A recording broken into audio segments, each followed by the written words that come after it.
Chapitre 1. Nouvelle vie. Aujourd'hui, j'ai encore fait ce cauchemar. Je suis dans une pirogue et il y a Jack. Alors que nous ramons paisiblement dans le lac en rigolant, l'eau prend soudainement une couleur rouge claire comme le lac rose du Sénégal. J'avais eu l'occasion d'aller à cet endroit sublime alors que j'avais 6 ans et que je quittais Ziguinchor pour rejoindre Dakar. Mon oncle qui m'amenait à la capitale s'était arrêté là-bas pour saluer un vieil ami vendeur de sel près du lac. Je me souviens à l'époque que cette personne nous y avait amenés en balade, mais je n'avais pas de téléphone. Tous les instants fabuleux de ce voyage que je garde sont donc uniquement gravés dans ma mémoire. Enfin, dans mon cauchemar, alors que nous tentons de rejoindre la rive en ramant le plus rapidement possible, tout d'un coup notre barque se renverse et nous tombons dans l'eau. Ce n'est qu'un cauchemar bien évidemment, mais je sens une odeur d'œuf pourri qui semble si réelle. Puis soudain je vois des enfants morts au fond du lac qui tentent de m'entraîner vers le fond. Alors que je me débats de toutes mes forces en criant, soudainement je me réveille en sueur. Ce matin, Jacqueline est à mes côtés. Au moment où je sursaute du lit, elle me tient en tentant bien que mal de me rassurer. « Calme-toi, Tierno, calme-toi, mon cœur, ce n'est qu'un cauchemar. » Je me ressaisis, puis je me mets à pleurer. « Désolé, Jacqueline, je suis vraiment désolé. »« Ce n'est rien, mon cœur, » me répondra-t-elle. Il est 7 heures du matin et je pars me laver. Quand je ressors de la salle de bain, je découvre avec bonheur une énorme surprise. En effet, Alexandra, la fille de maman Jacqueline et papa Mathieu, est devant la salle de bain avec ses parents, gâteau à la main. Et tous me souhaitent joyeux anniversaire en chantant. Après avoir passé toutes ces 6 dernières années à me le souhaiter, je n'arrive toujours pas à m'habituer. Faut dire que j'ai commencé à fêter mon anniversaire qu'ici en France après être arrivé alors que j'avais déjà 12 ans.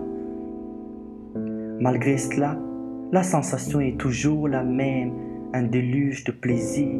On se sent aimé et entouré. Ces personnes sont devenues ma nouvelle famille ici en France, sans oublier mon ami Jack et sa famille, ainsi que Isabelle, son époux, et leurs 2 adorables petits bébés, Béatrice et Laura. Alexandra me remet un couteau puis me demande de couper le gâteau et de faire un vœu. Nous profitons de cet instant plein de bonheur en famille.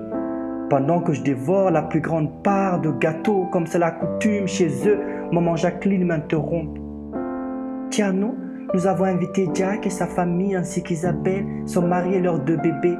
Nous avons organisé un repas pour tes 18 ans, alors ne sois pas en retard ce soir, mon cœur. »« Oui, maman, » je lui réponds avec le sourire. Je sors de la maison avec mon petit vélo et prends la direction du lycée. Et oui, un véritable établissement du nom de Martin Luther King, avec des tableaux électroniques, des grosses chaises confortables, des tables spacieuses, un cadre idéal pour apprendre.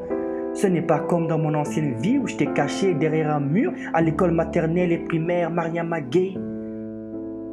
Cette année, je suis en classe de terminale. J'ai fait des efforts surhumains pour compenser un retard qui pourtant semblait irrattrapable.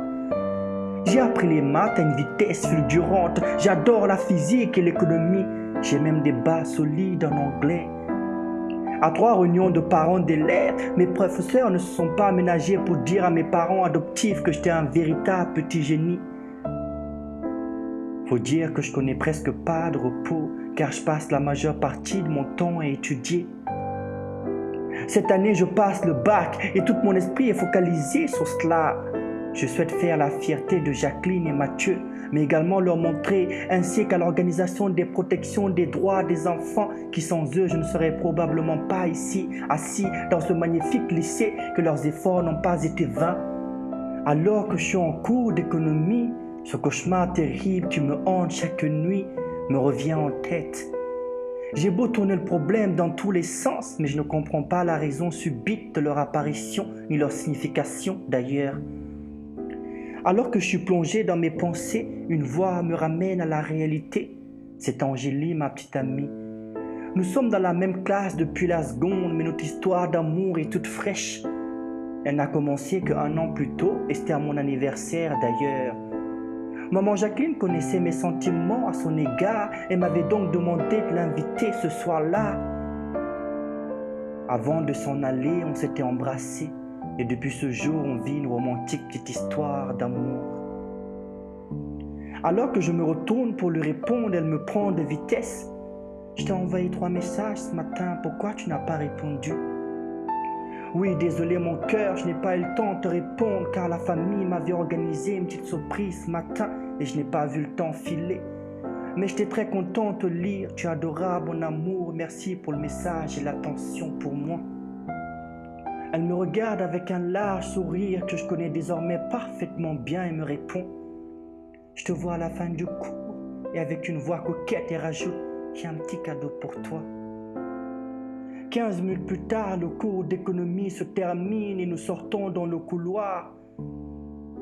Elle me prend la main et me dit: suis-moi. Nous descendons les escaliers puis partons dans un coin un peu isolé. Elle commence à m'embrasser puis sort de son cartable un sac en plastique et me dit: allez, ouvre-le. Lorsque je m'exécute, c'est la surprise totale, un ensemble de sous-vêtements féminins rouges. Je suis sous le choc. Tu as acheté cela pour moi? Mais non, imbécile, c'est pour le Père Noël.